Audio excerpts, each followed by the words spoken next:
This is Bloomberg Wall Street Week. The global push into infrastructure, breaking the IPO logjam in tech. The financial stories that shape our world. Cutting inflation without losing jobs. Do we need rate cuts? And if so, how many? Investing in a time of geopolitical turmoil. Through the eyes of the most influential voices. Ken Rogoff, economist of Harvard. Former FDIC head Sheila Bair. GE CEO Larry Culp. San Francisco Fed President Mary Daly. Bloomberg Wall Street Week with David Westin from Bloomberg Radio. Equity markets up, interest rates on their way down, and underlying it all, a growing federal deficit and an AI tech revolution. This is a special edition of Wall Street Week, looking back on the first half of 2024. I'm David Westin. We talked with investors and who those investors listened to through the year, and we'll revisit some of the most memorable conversations with Mary Daly of the San Francisco Fed, Marc Rowan of Apollo, Blair Effron of Centerview Partners, and Niall Ferguson of the Hoover Institution.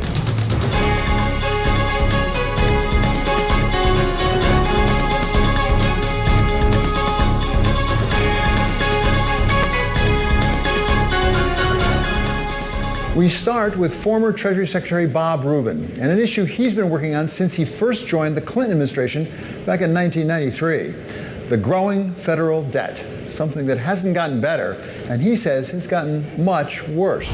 I think that the risks are even greater today because our debt-GDP ratio is CBO estimates at about 100% right now. It's the highest in the history of the country except for 1946 and 47 when we were coming back out of World War II. I think the risks are enormous, and some of them are materializing already, like higher interest rates and effect on inflation, in part, not in full. And others haven't materialized yet, but I think they're out there and sooner or later will materialize if we don't correct our fiscal trajectory. You talked about some of the market indicators and even forces that you saw in 93 that sort of pointed you in a direction, pointed President Clinton in the direction of really making the deficit a threshold issue. Are we seeing those indicators of those forces today in the markets?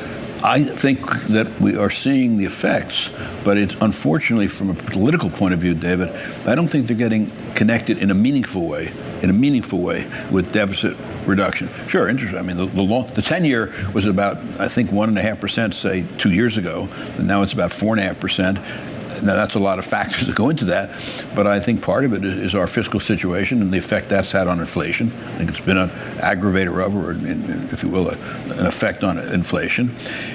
And I think there's a general concern about the imbalance between supply and demand for savings and the excess demand that's created by our deficits. But it's not, unfortunately, from a political point of view, I don't think the dots are being connected the way they were back in 92-3 when we acted. Well, 93 we acted, but 92 when President Clinton was putting his plans together. There's a lot of talk these days when we talk about the Fed about the neutral rate and a debate about whether is the neutral rate higher. And I guess my question is, does the deficit and the debt normally, all the things being equal, drive the neutral rate higher? I think over time. But I think you can also have a long period of time, and we had a long period of time, David, we had actually a long, long period of time, during which all this was having little effect. And then all of a sudden, the 10-year went, as I said a moment ago, from roughly 1.5 to roughly 4.5. And I've been around markets and these policy issues for 5 decades now. And there certainly are periods when you can have a long time when reality is out of, or what's happening is out of sync with reality. But that doesn't go on forever, and when it corrects, it can correct savagely. A good example was the the sovereign Eurozone crisis. For years, the Greek bonds traded, roughly speaking, parity, with give or take, with German bonds, and then all of a sudden it exploded. And I think it's a good example of how what isn't sensible ultimately doesn't continue. There's the politics of it, which I want to talk about. Before that, let's talk about the approach taken to it. Let's talk about, for example, the Biden administration. We can talk about the Trump administration if you want. Sure. The Biden administration.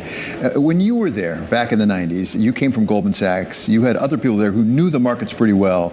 There was a healthy dose of how are the markets reacting to this? What does that do for us?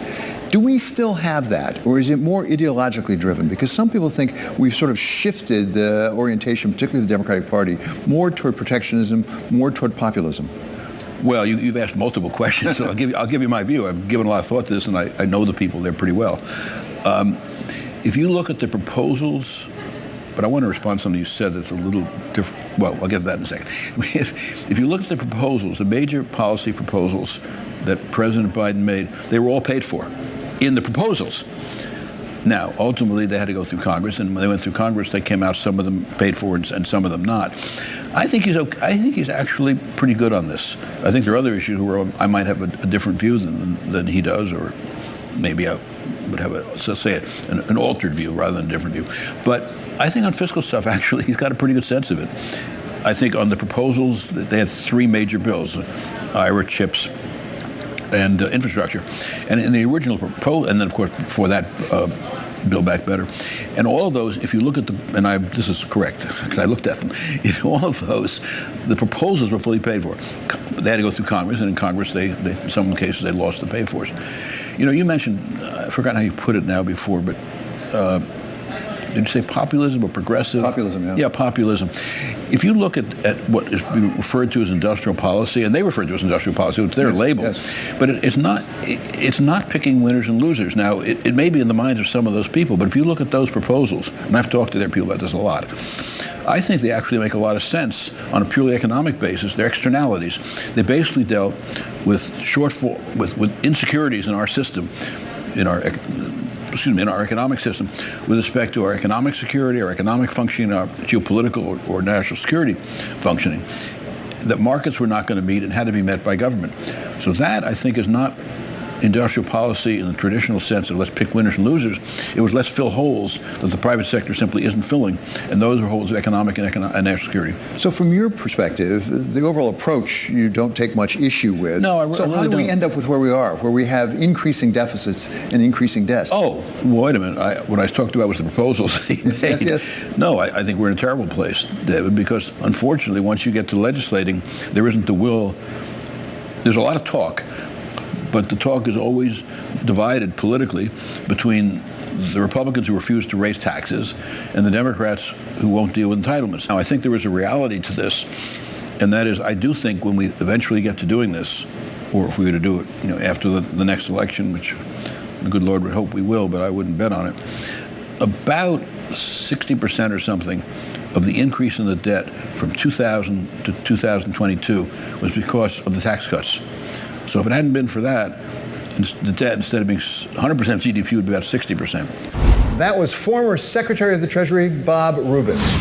Private equity slowed down a lot in response to over 500 basis points added to interest rates and a good deal of uncertainty about where the economy is headed. But it's starting to pick back up, and the much anticipated Fed cuts expected this fall should only help. When we talked with Blair Effron of Centerview Partners earlier in the year, he predicted that when the year is over, it will prove to have been a good one for his core business. I think private equity will be a very strong driver in 2024. If you think about the years preceding 2023, it was basically 40% of the market. There is such a large group of companies that are looking for liquidity and coming from private equity that I do think it'll be a very active time. And again, that goes directly to the financing markets as well. The financing arena will be more liquid than it was last year. And we're seeing most of the private equity world think about being more active. And frankly, to their credit, they slowed down activity at a moment when they should.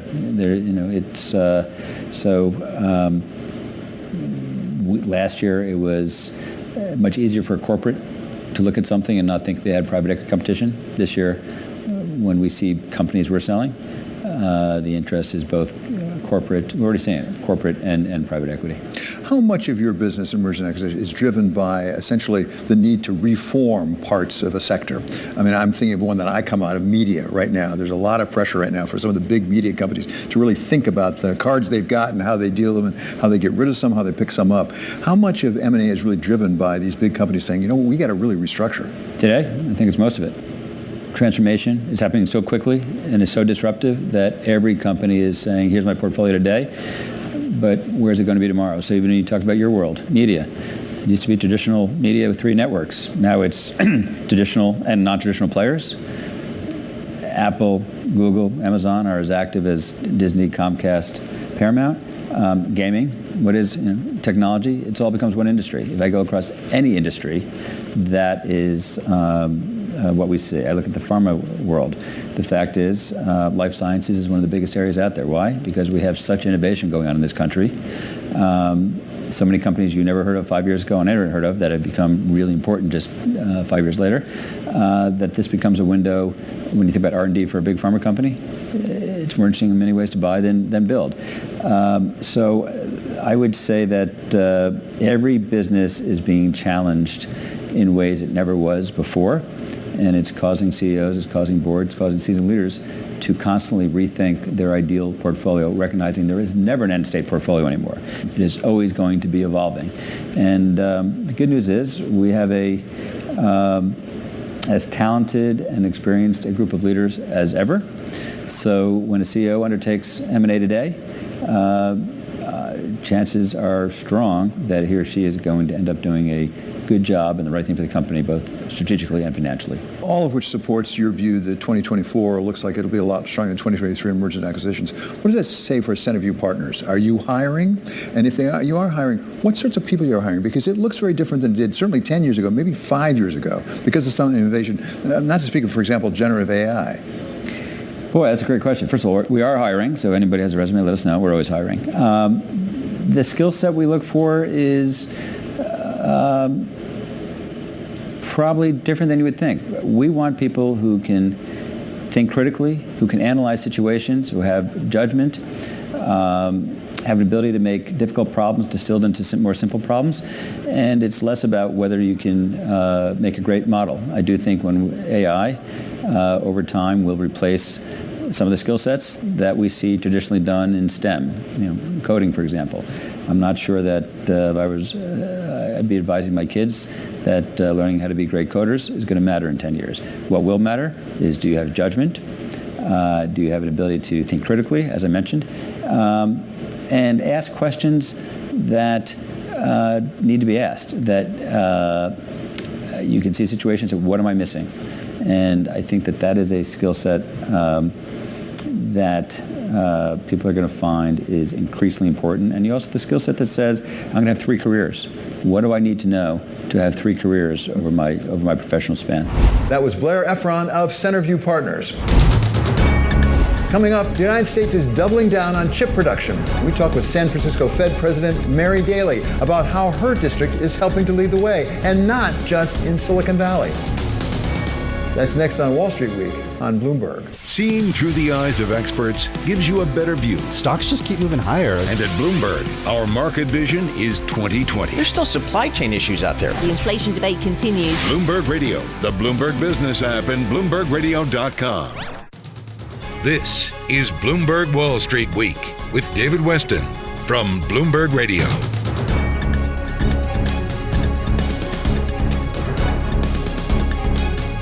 This is a mid-year special edition of Wall Street Week, reviewing some of the best interviews we've done so far in 2024. One of the big themes of the year has been the United States' investment in microchip manufacturing. And when we think tech, we tend to focus on Silicon Valley. But Mary Daly, the Fed president whose district includes Northern California, told us that is only the beginning of the story. It is not just Silicon Valley. You can go to Oregon. That's the home of chip manufacturing and has been for 2 decades or more. We have Silicon Slopes in Salt Lake City, a burgeoning community. Even in periods, and people think of it as Northern California, but LA has a considerable amount of tech, and Boise, Idaho is building itself up as a tech center. Now, they all do different kinds of things, but to suggest that Silicon Valley's the only thing out there is really a misnomer. So an important contributor to your part of the economy, which is a substantial part of the economy, is tech. Is it growing? It is growing. Now, it's interesting because there's been some layoffs in tech, there's been some rebalancing of companies, and that makes people afraid that tech is falling. And I always remind people there's a difference in growing less quickly than you used to or you might want to, and the level. And tech is still a very good investment. There's a lot of interest in it. There's a lot of jobs out there available to it. And with the AI and generative AI boom of interest, we're seeing a lot of investments in that space alone. And again, it's not just in the Gen AI, it's in autonomous vehicles, it's in predictive learning models and what that can do for businesses. So there's just a lot of interest, and I think it's fueling those booms. So tech has been driving the equity markets for a while now, and it's very exciting. How do you avoid a bubble? So tech goes through times of overvaluation and times of repricing, and we've seen a variety of those over time. And I think that's just a sense of the enthusiasm for the idea, and then the understanding that there's a practice that has to go with it to make it live, right? So the companies, a lot of companies, I lived through the dot-com boom. A lot of companies had great ideas and high valuations, and then of course, only a handful of those ideas were really lasting. And so I think there's just a normal amount of run-ups and come-downs that go on in tech. But the fundamental idea of tech is it continues to grow through that. What is the reason why you have such a concentration of tech in your district? I mean, we tend to think of Silicon Valley as being close to Stanford and Berkeley and some universities. Is it the educational system there? Is it some other factors? Is it just critical mass? I think there is a bit of critical mass, and there's a number of research studies that say, these network effects are large. So one of the things we've seen is, and you see this anywhere in the country really, is that people might start in Silicon Valley, they might start in Austin, Texas, they might start in Boston, but then they move. Family things take them other places. We have a lot of lovely states to live in, so people go other places, and then they build those tech centers around them because they have the expertise. And certainly that's what happened in Salt Lake City. It's a tremendously desirable place to live. People moved from California oftentimes, worked with the population, very well educated population, very enthusiastic population, and so they took this up. And you see this forming. And I think that's a natural progression of any kind of an industry, but there is a great enthusiasm in the West for tech. And it's not just in California, the coastal states. I always remind people that the 12th district has the intermountain states, Nevada, Utah, Idaho, Arizona. Those states are equally enthusiastic about tech. I was visiting UNLV, University of Nevada, Las Vegas, and they have a big and burgeoning tech center and entrepreneurship in tech. And it just reminds us that so many good ideas are taking place, and so many people want to work in that space that it could be anywhere in the United States, not just Silicon Valley. So let's turn to another area that's really prominent in your district, and that is commercial real estate, which has gone through a bit of a tough time, at least parts of it have, in part because of the increase in the interest rates. Give us your sense about where commercial real estate is in your district today. So one thing that you learn quickly in the 12th district, and I'd say other places in the country, is that commercial real estate's a big name for a lot of different segments. So if you're in industrial and warehousing space, you're feeling very good about things right now. If you're in retail space or even multifamily housing out in suburban areas, then you're feeling really good, you're confident. The place where you're seeing weakness, and everybody knows it, is in the urban cores of particularly cities like Seattle, Portland, San Francisco. LA is doing a little bit better, but you can find pockets of this in LA. And that has to do with the fact that a lot of people are still working from home in those communities. Those big office complexes that were built up for those individuals to work in, they just aren't. They're not filled, and so there will be a repricing and a resettlement. The thing is, we've known it's coming for a while, and I see private equity money, venture money sitting on the sidelines ready to come in when the price is right. So there'll be some repricing, there'll be some loss of valuations for sure, but it doesn't seem today to be the kind of disorderly adjustment that you would worry about. It's something that is more orderly, even though it's certainly going to be painful for those involved. It's likely to be as disruptive. So even though I'm saying all of that, it's something we have to keep our eyes sharply focused on. So it's a primary area where I am, spend a lot of time talking to people about it to see how are people feeling. But today, they feel a little more positive than they did back in November, October, when the 10-year had gone up close to 5. That was Mary Daly, president of the San Francisco Federal Reserve. We've spent a good part of the year so far with presidential candidates talking about what to do about too many people coming across the border between Mexico and the United States. But Neil Ferguson says we're overlooking the much longer and more disturbing trend, the decline in birth rates through much of the world that threatens economic growth by giving us too few workers. We talked with him about how big a problem it is and what could be done about it. Well, David, when you and I were young, the world worried about a population bomb. There was going to be a Malthusian crisis named after the great 18th century political economist Thomas Malthus, where overpopulation would lead to famine and disaster. And it was those ideas back in the 60s and 70s that led to some pretty drastic population policies, not least the one-child policy in China. Well, fast forward to the 2020s, and it turns out that the law of unintended consequences has struck again. And we now are facing significant population declines, not only in Asian countries that drastically reduced family size, but right across the globe, except in Africa. And it looks as if, although you can debate the exact timing, humanity will peak in the 2060s. We'll get to the maximum population probably some way below the 10 billion mark. And after that, population is going to decline, and decline pretty steeply. This is most easy to illustrate with the case of China, where the population is forecast to decline by half, by 50% between now and the end of the century. But it's not just a Chinese story. Ultimately, it's a global story. And this is one of these trends that I think most people haven't fully grasped, because it's just a little bit out of the average person's planning horizon, the 2060s. So what happened? Why is it that we have, in fact, the fertility rates going down the way they are in so many countries around the world?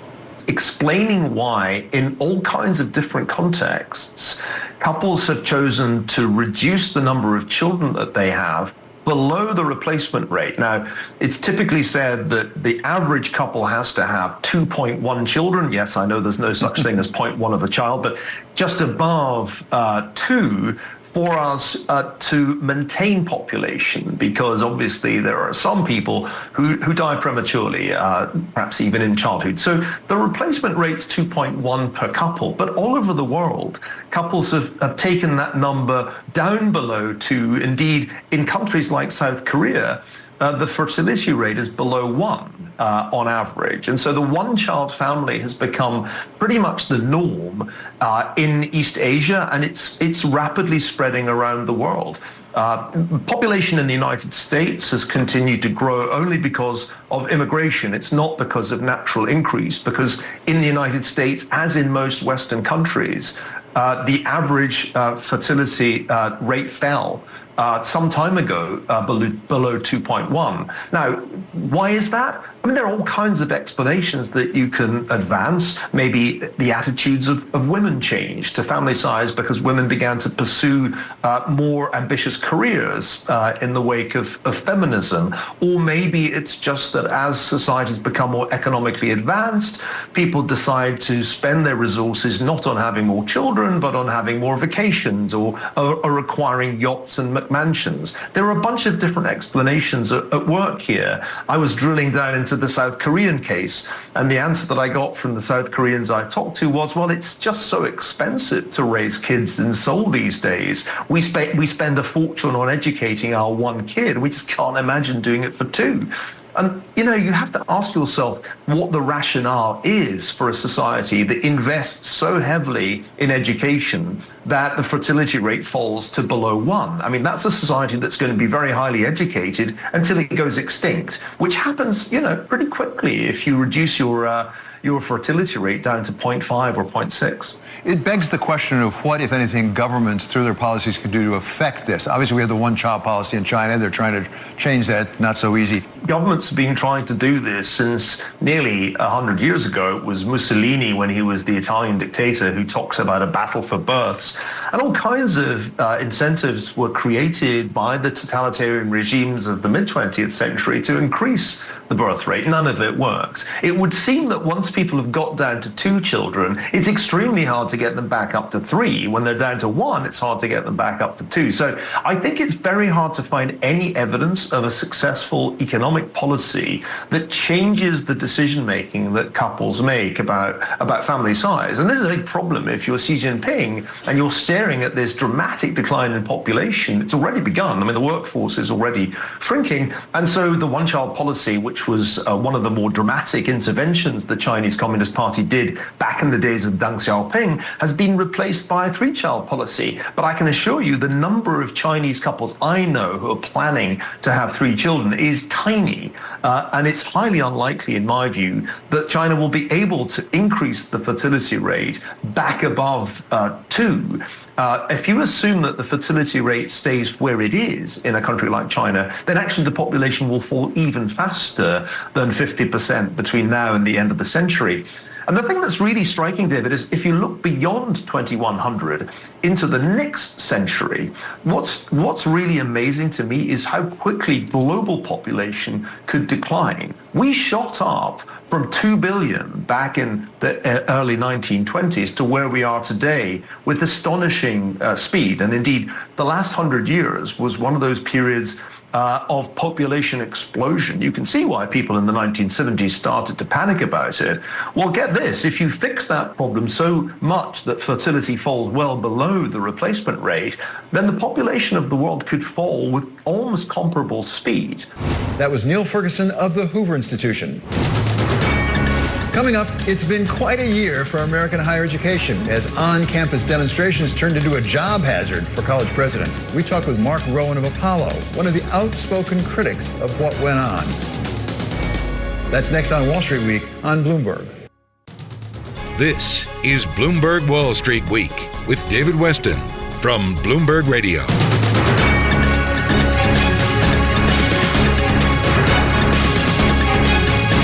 This is Wall Street Week and a special episode looking back on the year so far. I'm David Westin. American college campuses spent the spring in turmoil as demonstrations against Israel's war against Hamas turned into encampments. And presidents of major universities were called before Congress to explain what had gone wrong. Marc Rowan of Apollo has been a strong supporter of his alma mater, the University of Pennsylvania, but turned to be one of its most vocal critics. And we talked with him about what triggered the change. Look, I think we've actually seen a lot of change take place over time. So I have a very favorable memory in my experience at the University of Pennsylvania campus. But think more broadly. U.S. universities were and are the envy of the world. We can destroy that. We can lose it. Why are kids there? Why did we think they were there? Be exposed to different points of view, learn how to think, critical reasoning, critical thinking, maturation. Is that what they're getting today? I think in some places it is what they're getting, and in some classes it is what they're getting.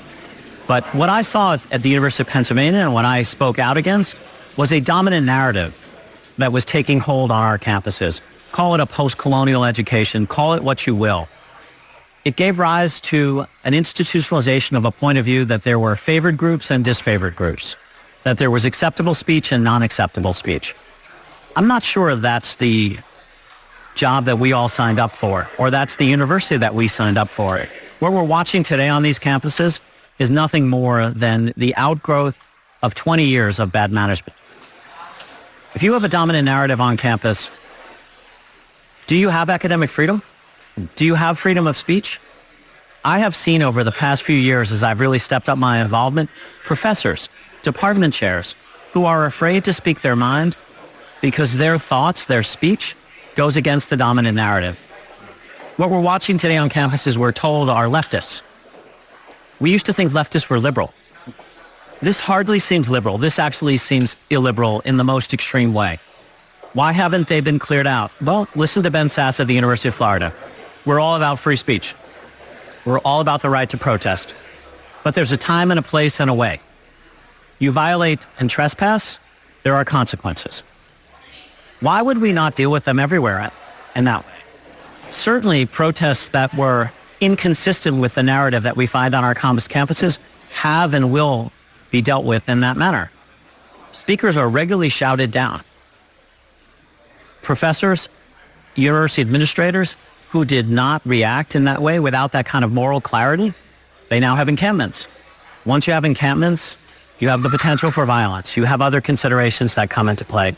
But make no mistake, outside agitators, not mostly students, trespass, danger to the rest of the students and the rest of the community. This is what 20 years of a dominant narrative has done. These are not corporations, but if they were corporations, what you just described to me, I would say there's a failure of management in some. I'm not saying necessarily all, but in some, a fundamental failure of management. Having seen it from the inside, where is the failure? The failure is in multiple places, but I think it starts with me and with us as trustees. We were asleep at the wheel for 20 years. Part of our job was to provide balance. I do not think the popular frame of a campus today where trustees and alumni are fighting professors over academic freedom is actually correct. I actually think the appropriate frame is university administrators who maintain this dominant narrative are fighting professors for academic freedom. Trustees and alumni are here to provide balance. We have been asleep at the wheel. We have not done what we were supposed to do. We did not object as these dominant narratives took hold, and it is our job, I believe, to support long-term excellence in education, academic research, freedom of expression, freedom to disagree. That's not what we have on many of our campuses today. We've gotten a long way from academic excellence. How is that corrected without the trustees overstepping their boundaries? I mean, you know and I know, when you sit on a board, there are certain things you really need to do. You don't want to run the thing day to day. You don't have trustees there to be micromanagers. How do you have the proper role for the trustees without overstepping the boundaries? There's a question of overstepping. I think the danger right now is far from trustees overstepping the bounds. I think trustees, for the most part at these big institutions, myself included, have failed to act. We have not done our job in the most fundamental way. I don't think we are anywhere close to the line of overstepping our bounds. Most universities operate in a shared governance manner. Transparency is often the best disinfectant. I do not believe at the University of Pennsylvania or many of these campuses, the vast majority of professors actually believe in this dominant narrative. We as trustees can assure anonymous polling, representation across the faculty, lots of other things that we can do, in addition to just exercising common sense. But ultimately, the job of a trustee is to pick a leader and to provide that leader with some notion of strategic plan. Picking good leaders goes a long way. Developing a strategic plan goes a long way. And as you said, it is not the job of the trustee or the alumni, for that matter, to run these universities. This is best left to professional administrators. This all comes against the backdrop of increasing questioning of the price of a college education and whether it's worth it, whether you get the return on investment you deserve. As the value, at least in some of these institutions, actually gone down of the investment. And will there be a market correction as people start to say, you know what, it's not worth it to send my kid, I'll pick on a college right now, Columbia, when they can't graduate at commencement? Right. Very unfortunate situation. I don't want to say value has gone down. I think value's been dispersed. So if I look at our industry as a microcosm, we, 30 years ago, we hired from a very narrow subset of universities. You know what? There are 50 great places. There are not 8 or 10 great places. There are 50 great places. So we're watching the value of an education democratize. We are, as an employer, and I know our peer group as employers, increasingly going to places that we had never gone to before. Why? Because the end product is excellent. And it is not, we do not take for granted that because someone went to one of 10 schools, they actually received an excellent education. We do not treat people as groups. We actually treat them as individuals. Imagine the novelty of that. As you said, Marc, I think Brandeis said that sunlight is the best disinfectant. There seems to be a lot of sunlight right now on college campuses. Could this actually redound to the benefit of our higher education system, actually, as we really are exposed to this, we debate it publicly, and we make some reforms? Look, for me, I'm an optimist, but I am incredibly hopeful that this is a moment. As much as our college presidents and leaders are suffering under congressional inquiry right now, it's only because what they've done historically can't be defended. Imagine if they actually got up there and they had something to say, this is how we run it, this is our goal, this is our plan, this is how we make sure the kids are protected and also challenged. Being called in front of Congress is only a negative if, in fact, you have something to hide. I think in academia, we've done a very poor job in the past 20 years. We've got a lot of mistakes to rectify, but I do hope this is a sunlight disinfecting moment of going forward. One of the things we've seen, actually, is donors now saying we're going to withhold donations. Do you think that's having any effect? Can you see any tangible effect in any of these colleges? Yes. People generally do not support those things that are against their fundamental interest. They may do it for a small period of time where they actually don't know. I think what we've seen in the past year, donors are now on notice as to what their university or college is or is not doing, and they will elect to fund or not fund places in which they believe are consistent with their values, consistent with their principles. For me, I'm hopeful that these big institutions are going to change. That was Marc Rowan, CEO and co-founder of Apollo Global Management. Here's some of what our leaders on Wall Street Week recommended during the year. So one day, early on in my tenure, the person's a little late, so I actually go over and look at the books. and it's Tokyo on $5 a day. Kids, stuff that you would leave, behind at a hotel, and it's a bed and breakfast. It is a mess. And I love libraries. I do read on a Kindle now, but we have 3 at our home in Chicago. I just love them. And I decided, Amy and I decided that's going to be our project. So I know you find it hard to believe, but I raised $150,000 for this initiative pretty quickly. And there's 2 things. So we redid about 450 to 500 books, all on the presidential history, great American literature and poetry, great American events. Then we did a section on both Japanese history, Japanese authors, literature, etc. And it's a traditional Americana, beautiful library with gold at the top, and it's all walnut wood paneling, if you can kind of put that in your mind's eye. And the books are worthy of the library, and the library is worthy of the books. Not surprisingly, Rahm Emanuel is quite a reader. One of the books he recommends highly is about the plight of males in our society today, Of Boys and Men by Richard Reeves. On kind of sociology, the 2 things, I do this, one of boys and men. I think we have a challenge at home, specifically among boys and men. And I think I always do one sociological book. This year I went back, Bowling Alone. You know what year it came out? 2000. And when you think about where America is, you think about the opiate crisis, you think about the lack of community, etc. How one professor, looking at data 3 turns ahead, realizes where America is going. Economist Jen Doliak of Arnold Ventures spends her life researching and then writing up her results. So she pointed us in the direction of a book about the difficulties in the creative process and how to overcome roadblocks. The War of Art by Stephen Pressfield. So one of my all-time favorites is called The War of Art by Stephen Pressfield. I was a longtime researcher, which meant my job was mostly writing, still is in many ways. And this book is basically all about how if you are engaged in any kind of creative pursuit, you have to just show up and work every day. Have a routine, show up at your desk, be a professional. Waiting for inspiration to strike is not the way any professional writer or creative is actually going to have their big ideas or get things done.